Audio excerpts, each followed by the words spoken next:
Hey, Terry Bean coming at you with another fun, enriching episode of Business Growth Time. Today we've got Jenna Redfield, and we're going to back it up a little bit. We're going to talk about the 101 level of the platforms that are out there, and hopefully through this you'll get a better idea of which ones you should use and which ones you should avoid. But before we get to Jenna, I got to introduce my good pal, longtime friend, high school buddy, the lovely, the talented Janet E. Johnson, where today the E stands for ESPN. Oh, you didn't see that coming, did you, kid? Why? Why? Because somebody just spent a boatload of money taking his kid to cheer in Florida at Disney at the ESPN Wide World of Sports cheerleading competition. Did I say a boatload of money? Because quite frankly, it was actually two boatloads of money. Wow. Wow. Well, Mhm. and Terry just came from Florida. That's where he was. So now Florida's on your mind, Oh, obviously. it is on my mind, and it starts with E. So, and E was on my mind. Like I'm always, sorry, but 30 you threw seconds me way before. off there. I'm like, ESPN. Okay. I can say ESP. Are we thinking the same thing? Oh, yes, that's it. You Oh, know, shoot. I used up another E word for you. Yeah, Oh, thanks. well. Way to go. You just ruined the whole deal. It's a funny, one of my favorite lines I've ever heard was this used to say, if Sports Illustrated recognized that they were in the business of sports as opposed to the magazine business, ESPN would have never existed. Something to think about. Ooh, good Something to point. think Well, it's about. something for every business to think about, Are they Heck yeah. focusing What's your on the core business? right things? That's it. There's our first lesson for the day. Well, awesome. Well, I want to introduce Jenna, and it's funny because Terry was actually asking before this how we've met, and we really haven't officially met. We've met more online, but we are in the same city, so we're in the Minneapolis area. And Jenna Redfield is the head of the Twin Cities Collective, and she runs this local community group. I run a different group, and hers is just rocking.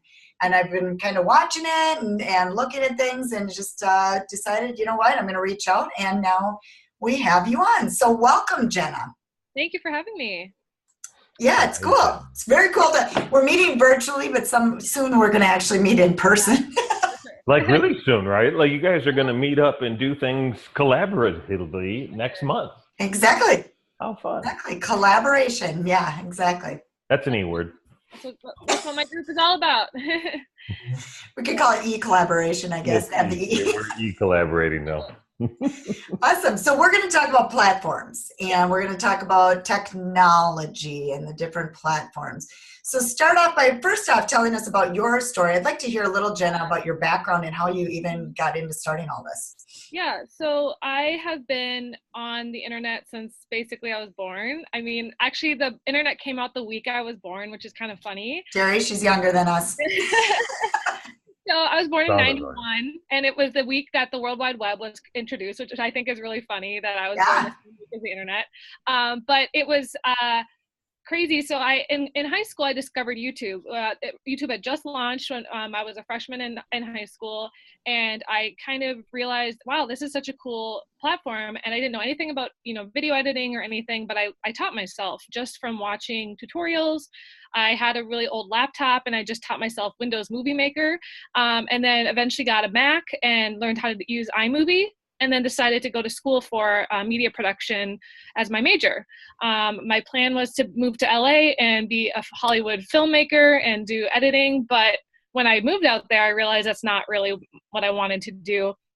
I didn't like living in LA. I did not really enjoy that industry, but I still love making videos. So I moved back. I also had a huge love of social media. So when I graduated, I was looking for jobs in social media, but also in video. So I ended up starting my first business being a wedding videographer, just kind of on the side. And then I was also still looking for jobs in the social media marketing field. Over time, I eventually got jobs in social media. And then I also kind of refined my video editing services, where I became basically a freelance video editor. So I would be hired by companies to edit their videos. They would shoot them and send them to me. And then over time, I also launched Twin Cities Collective, which is a local networking group for bloggers, creatives, entrepreneurs. We've since launched a podcast, and then I do local workshops around town. So it's kind of a long story. I do a few other things as well, but I just wanted to kind of summarize that real quick. Yeah. And your office is in Maple Grove. Now, what is Twin Cities Collective exactly? So, well, actually, I'm in Golden Valley, which is a little bit east of Maple Grove. Okay. But I work at Studio Cowork, which is a co-working space in Golden Valley. They actually also have a podcast studio called Studio Americana, which is where I do the podcast. But so Twin Cities Collective started literally as a bloggers group. I actually took it over from somebody else. It used to be called Twin Cities Bloggers. And the girl that started it moved away to another state, and it was just left empty. And I asked her, I said, would you mind if I took over this 150-person Facebook group and 800-person Instagram account? And she's like, sure, I don't care, like, I'm moving. So I took it over and rebranded it. I kind of expanded not just bloggers, but anyone in the online space. And then I just kind of started posting on Instagram more often. Just people started hearing about it. They wanted to be involved.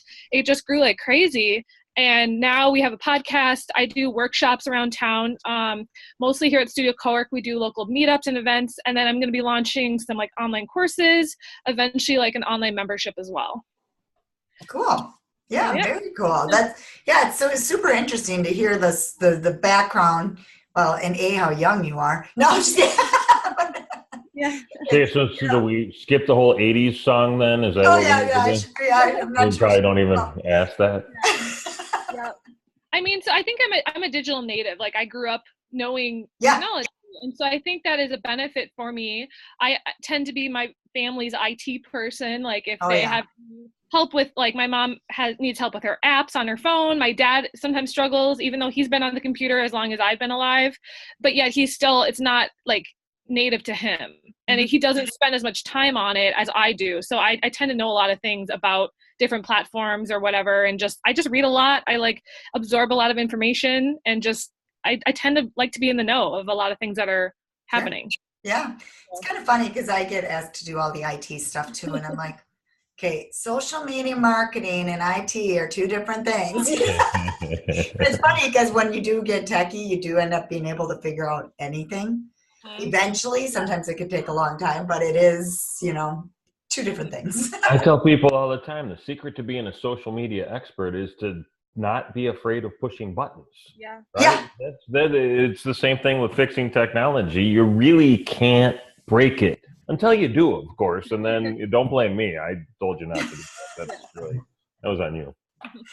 Exactly. I get it. No, I get it. I mean, I've even rode my printer before for certain coding, which is crazy, wacky stuff like that, just so that I don't have to use their cartridges and I can get generic, because they're too expensive. So, crazy stuff like that. I get it, but the bottom line is we all need to specialize in what we do. And so that kind of brings us into the talking about the different platforms and kind of what you do for people, because the key is people need to be good in their business, not in every little detail of the marketing and the technology and all the different pieces, because if they stick with what they're really good at, they're going to make more money. And as we all know. So let's talk about the platforms 101, our subject. So let's get into the details on that. Where do you want to start, Jenna? We could start with social media, or we could start with other platforms as well. I guess it's up to you guys what you want to know. Let's talk about our typical client or listener. We call them Ernie because it starts with an E, so it's a whole other thing. So Ernie are smaller businesses, entrepreneurs. Of course, there's coaches, consultants, maybe a local business.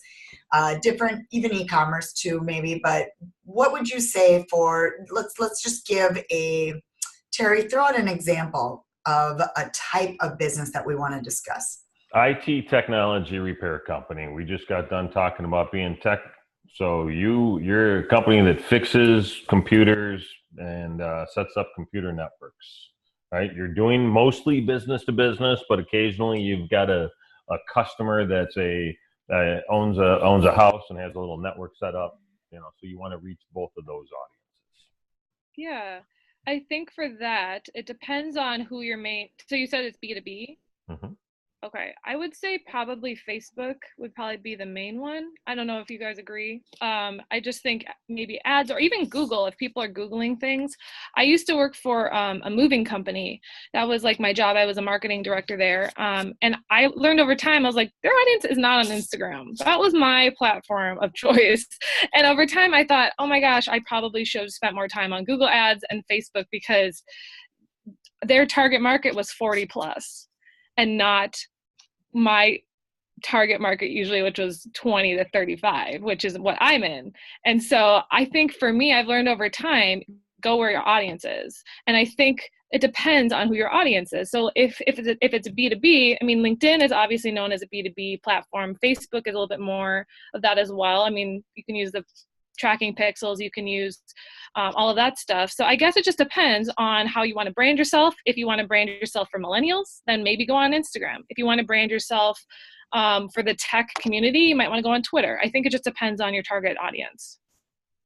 Yeah, I agree. I agree. And the one thing about that business that I will say is if it's focusing on people that have a breakdown of their computer or something like that, that when it comes to something like that, like I've worked with an HVAC company for Facebook ads, but we learned over time, really Google's better because people are searching for that specific thing at that time. So that it depends on like their goals too, because I completely agree with what you said. It's just that type of specific thing. If it's a one-time happening, I always tell computer repair guys, I go, you have the most negative job because you only work when when somebody's stuff's broke down. So it's not positive. It's the exact same with moving companies. People only look for moving companies when they're moving.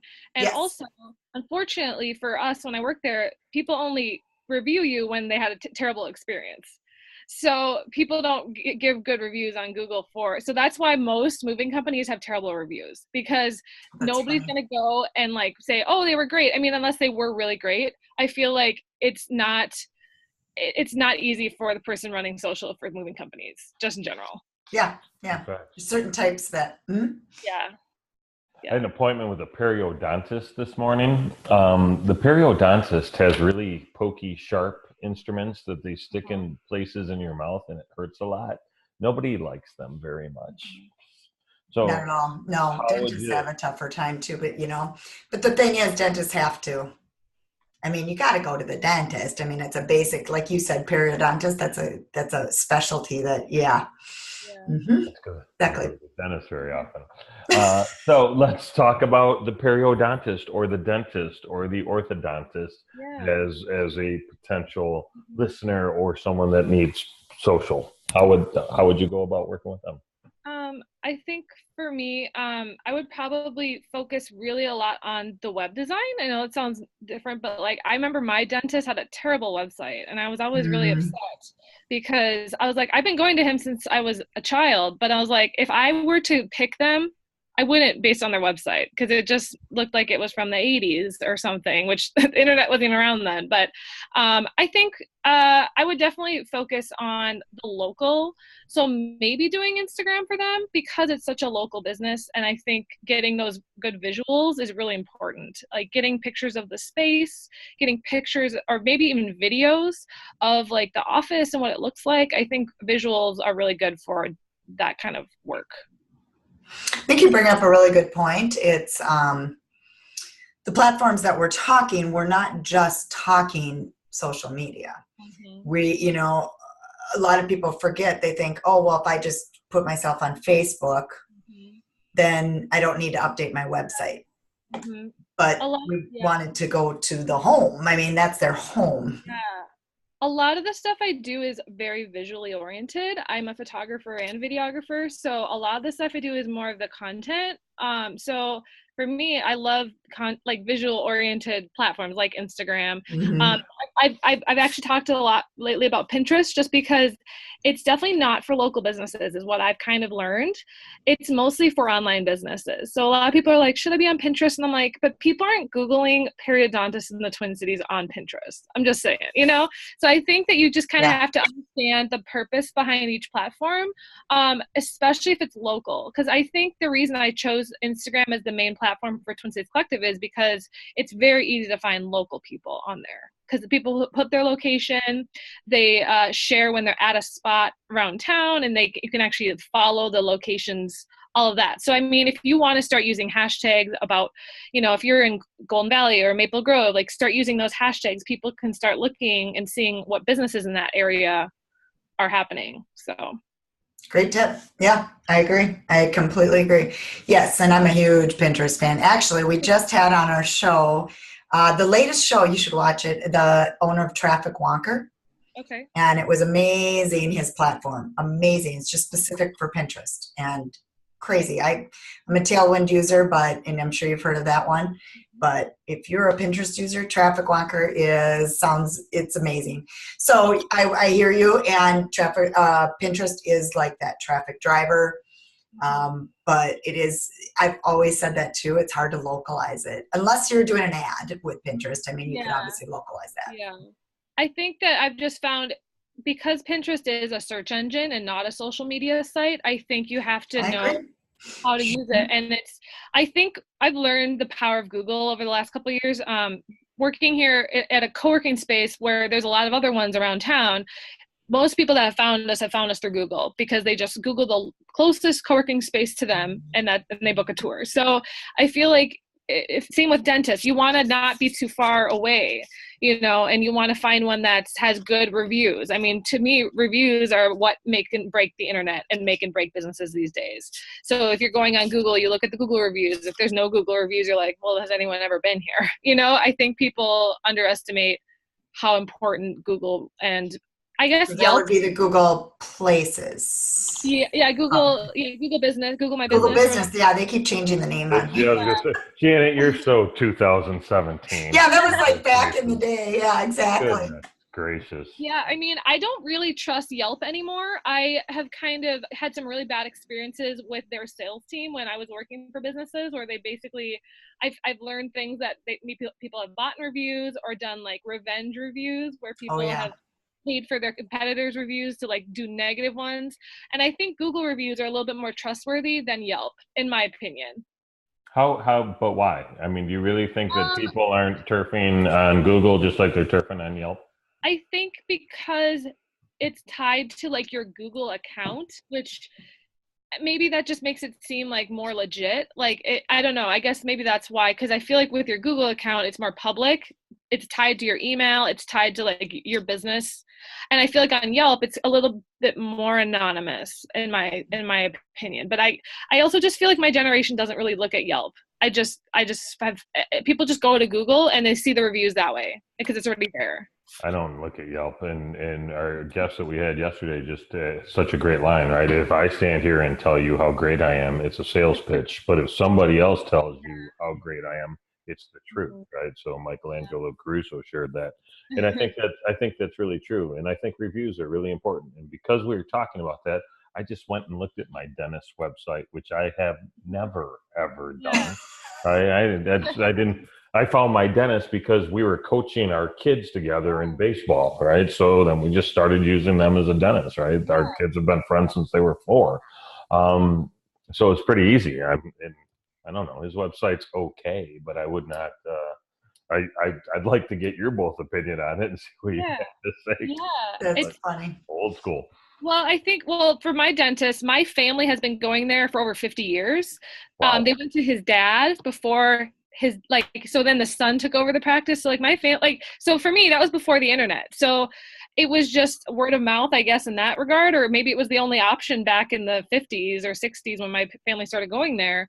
And so I guess it's weird. So I actually went to get my car detailed, just cleaned inside. And I looked around and I found this one in Eden Prairie that had really good reviews. So I chose that based on reviews, and I thought it was amazing. And I actually have talked about this specific incident many times because I think that it's, sorry about that. My phone's ringing. Something that I have done is just I put a review out there because I was so impressed with their service. So I think if you're looking for something specific and you don't have a referral, or a lot of people ask around and say, where have you gone? All of this. But I think for all of that, that's just what I would recommend is maybe just searching, seeing if they have a web presence at all. I'm always impressed when a company has good social media. I tend to because I love social media. And so for me, having, like, for example, the gym I went to, I loved their social media, so I started going there. Like, that's legitimately a reason I started going there. So the age-old question from our generation, and by our generation, I mean Janet E. Johnson and my generation. Don't lump me with you. No, I'm just kidding. Right, I'm the old guy. Janet's like 3 weeks younger than I am. So yeah, exactly. I am way older than she is. How do you reach millennials? Good God, how often do you have that conversation, right? Yeah. And both of you probably have it enough. So and now I'm wishing we would have just totally rejiggered the whole program. I kind of want to start over and have that conversation. We could just start now, but like, I am a millennial and I understand my generation. And that's another thing that I like helping people with, is understanding how we think, because I think that there is a lot more competition for our, I guess, money, which I think is funny because like so many millennials are in debt, but they're like, oh, we want the millennials, for their money. And Right. what I've learned is millennials like experiences over products. Yes, so, I've heard that too. Whether it's restaurants, my friends go to eat a lot. Whether it's working out, we spend money on fitness. We spend money on local. I think a lot of people like to support local businesses instead of going to like the mass Walmart type stuff. So I think Instagram by far is, I think, the best platform for millennials. Like, I would recommend that in a heartbeat. It's interesting you say this because I work with very high-end jewelers at time or right now, and they are always saying, we want the millennials, but in reality, I mean, we're talking some expensive jewelry, and that's not really unless they're getting married, maybe, that might be, but otherwise it's not really, I think, their target market. I agree. And I think they were talking about how I read some article about diamonds and how millennials aren't buying diamonds anymore, and how they're trying to, try to get that new generation. And I think that's true with a lot of businesses, is they're losing that next generation and they're freaking out because they don't know. But I'm like, at the same time, I'm like, if it's your product that they don't want, good luck to you, because I don't know how you're going to change an entire generation's mind if people have just kind of gone off the bandwagon with that type of product. Well, that's the thing. I mean, it's proven, like in the documentation with these guys, that their target market is 45 to 65, and they might, so why struggle so much with going for the millennials? Instead, focus on your target market. Yeah. And I think that having a platform, I always say pick 2 platforms if you're going to focus. So whether it's, I do think Instagram is great for just getting maybe brand awareness, but I always thought the reason that I decided to do Instagram at the moving company, I was like, you know what, maybe a millennial will tell their parents about this moving company, because, because another thing about millennials, most millennials don't hire moving companies. They move. They grab a six-pack and get their friends.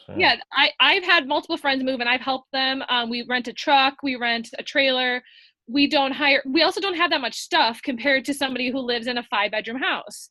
So that is why their target market is usually 40 plus. So that's I think not a generation thing. That's an age thing, right? Yeah, at 25 years old, I don't care if you were a boomer or you're Gen X or you're, Gen Z. That's just how that works. Exactly. And so I think knowing, maybe not just your generation, but also the age of the people that buy your products, because it could be most people that buy engagement rings are in their 20s and 30s.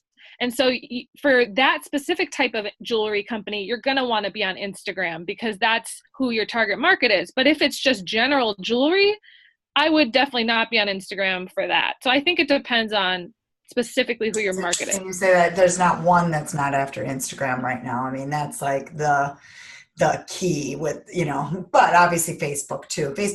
In my mind, Facebook's always just a given with any business. It's kind of like one of those that you just got to do, Yeah. And then the Instagram might be the option, or the Pinterest might be the option, additional option.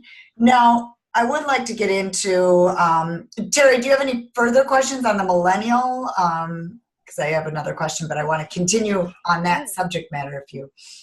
You were talking about the idea of experiences, right? And I think that's important. Is that something that the provider of a service or a product is giving, or is that something that you're just seeking? Does it really even matter? Is it just the idea of being able to create your own experience and just be there?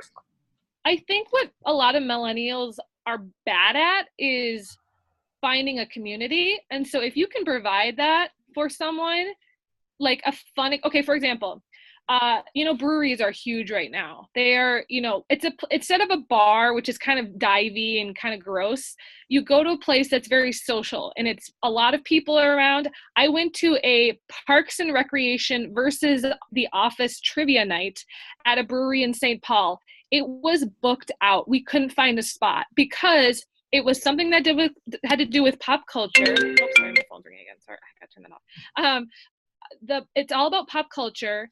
It is all about the experience of going and doing something fun with friends, and not just about the beer. It's not just about having something to do. It's the actual event. I just saw a yoga class where you take yoga and you bring bunnies.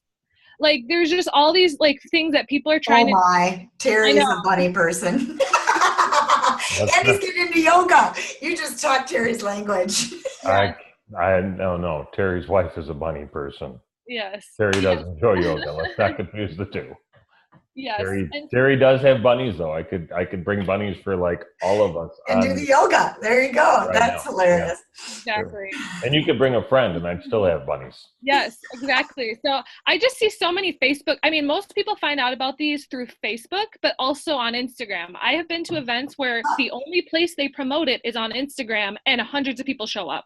So I think that you underestimate the power of what people are seeing and what they actually respond to when you're younger. And I think a lot of people, it's all about that movement though. It has to be a bunch of people excited about it and then people will go. I think it's just that it has to be unique. It has to be something that attracts a lot of people and then they tell their friends about it.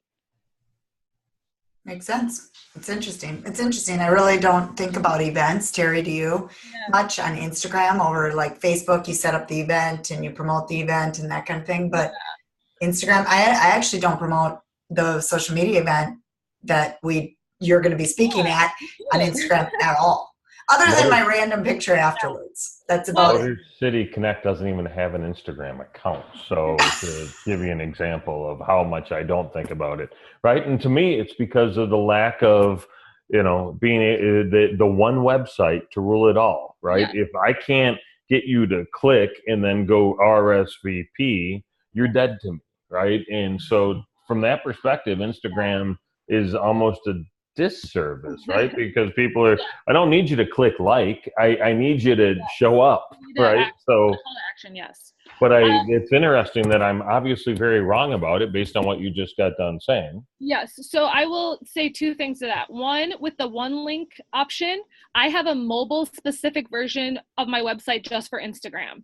So on that page, I constantly update it with just buttons of things that I talk about on Instagram so that they don't have to go to my main website because they go on their phone and they say, okay, she said something about an event.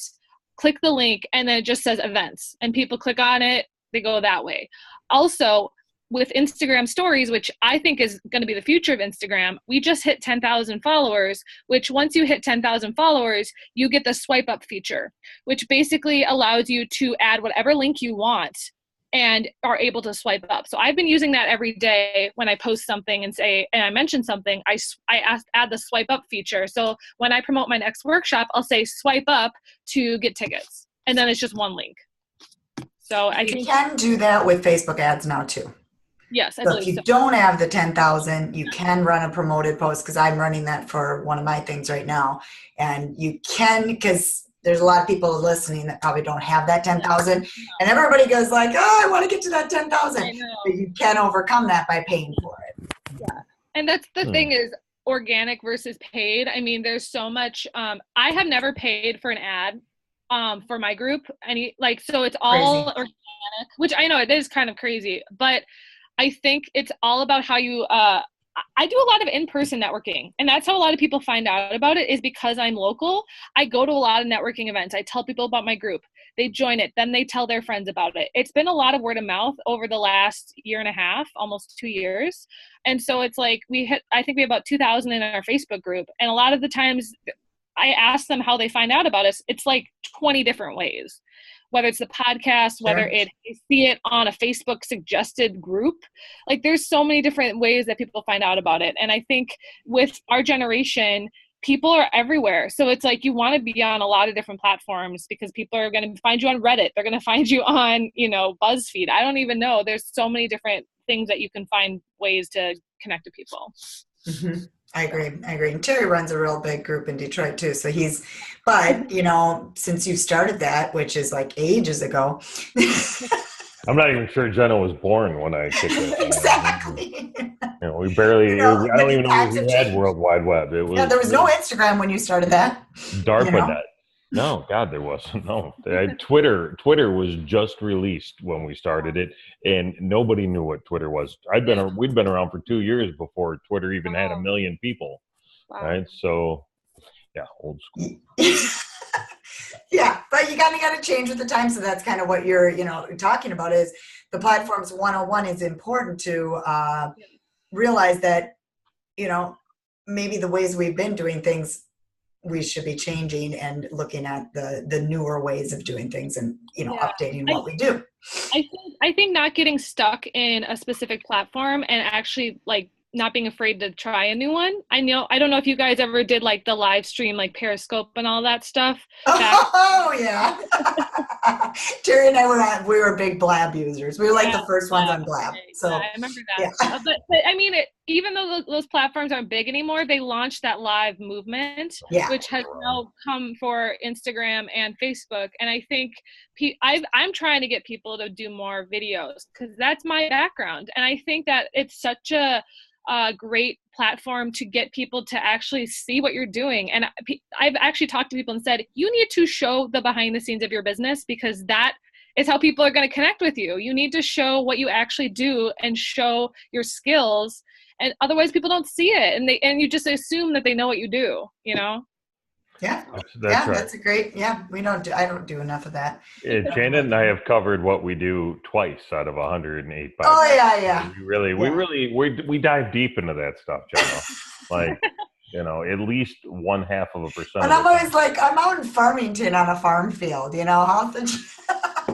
kind of funny. Yeah. Well, okay. So now, speaking of video, and Terry and I, we probably on this podcast, I bet video has been mentioned on almost every show. I mean, we've done at least 6 episodes specifically about the importance of video. Shannon's actually running a video challenge, although by the time this comes out, it'll be too late. So forget I said. It'll be done. But yeah, no, it will still actually be living, but it won't be like they can't do it with the group. Sorry, I have so many calls. So we have the challenge coming up. So I completely agree with you on the whole video thing, and we talk about that all the time. So let's finish up with one area that I'd like to talk about that we have not even mentioned is YouTube. Yes. You will be speaking about YouTube, but like, where in the plethora of platforms does YouTube come in your mind? I think for me, it's 100% SEO. It is mostly, if people are searching for a topic and you are an expert on that topic, you should be ranking on YouTube. And I think that Facebook and Instagram have kind of taken over the social sharing part of videos, and maybe going viral even, because Facebook is hesitant to put any YouTube links on their website. It's very hard to put YouTube on Facebook anymore. They have really so nicely. It's like they hate each other. That's the bottom line. Yeah. And I think Facebook video is, it's funny because I'm struggling with YouTube right now, because it's like, unless you're huge, it's hard to start a channel these days.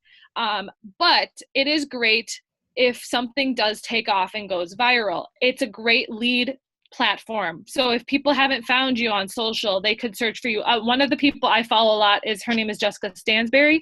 She is basically like a YouTube strategist and all that. And she posts at least 3 or 4 times a week on YouTube. and it's all about specific topics that people are looking for. And she really uses it to find clients and people that maybe want to talk about YouTube. So if people are learning how to use YouTube, she uses all those keywords to teach them how to use YouTube better. So that's just something I find is it's also just a fun platform. I'm on YouTube every single day. I watch so many people on there. I know kind of like who's big and what's trending, what kind of things people like to watch. And it's definitely changed over time for sure. I think it's a younger, I mean, I agree with you. It's Google. I mean, Google owns it. So for SEO purposes, absolutely. It is completely different than Facebook. But yeah, my 13-year-old lives on YouTube. I mean, doesn't watch TV, right? Watches YouTube. No TV, only video games and YouTube. And that's pretty much it. Mm-hmm. How many platforms are you on a daily basis, Jenna? And how many of them are personal and how many of them are Twin Cities Collective? And let's not worry about your client stuff. So I'd say I'd probably spend 50% of my time on Instagram.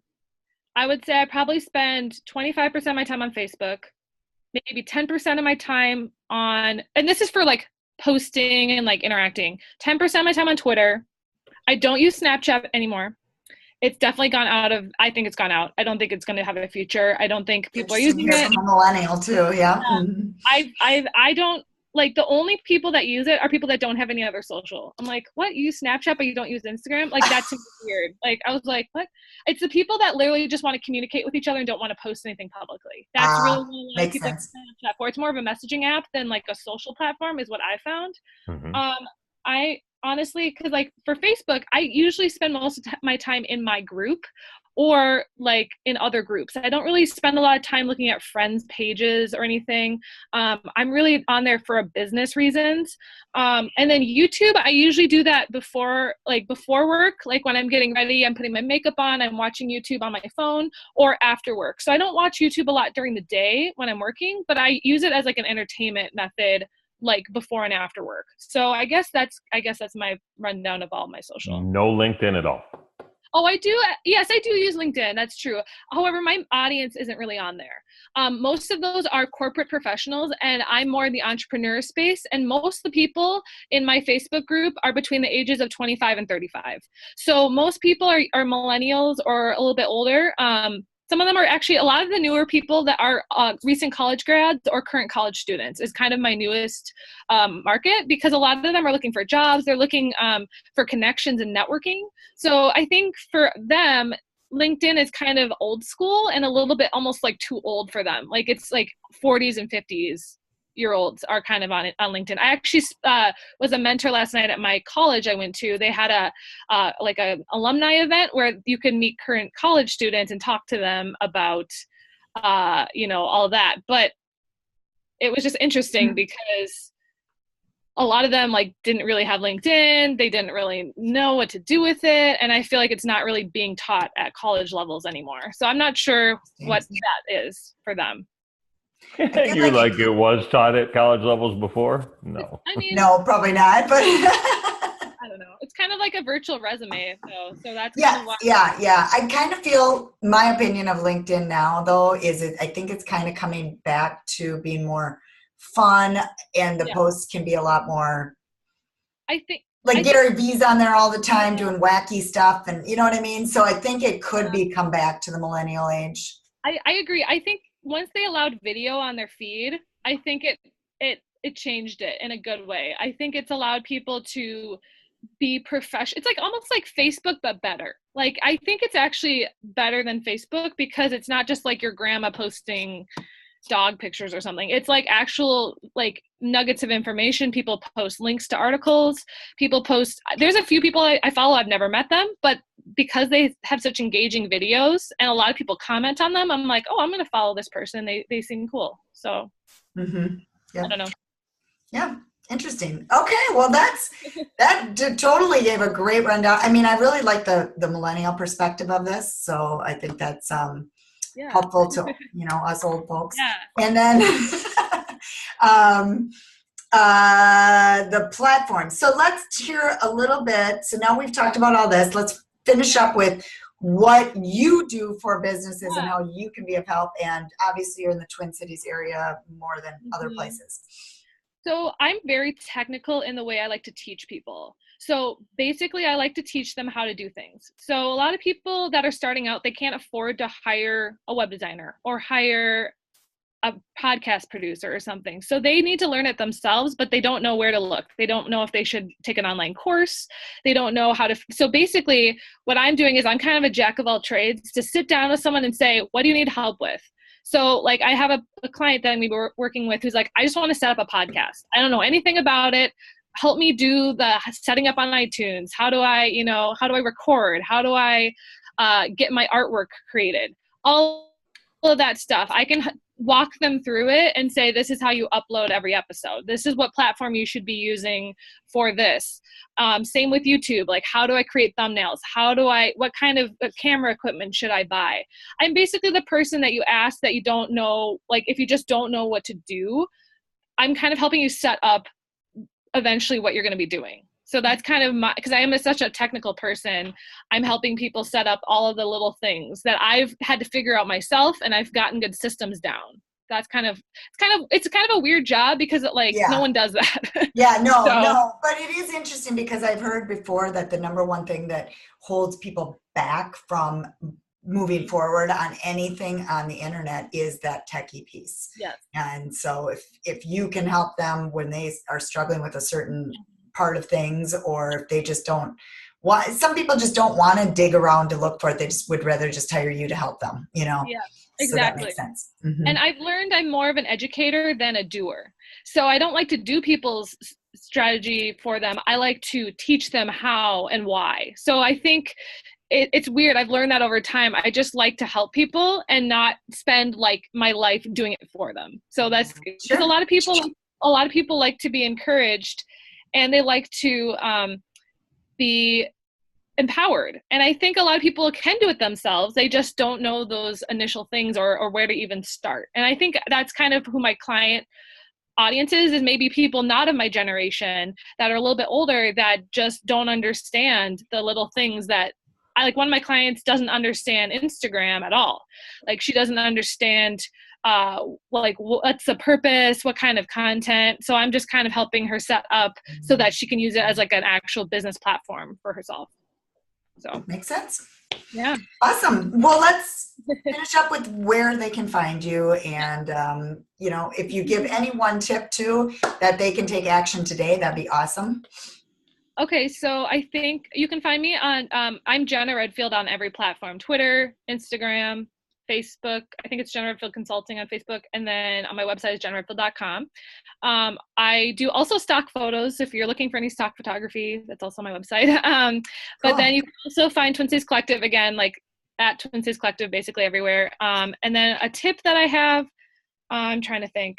I think networking is bigger than it ever has been. And you can utilize both networking on the internet as well as in person.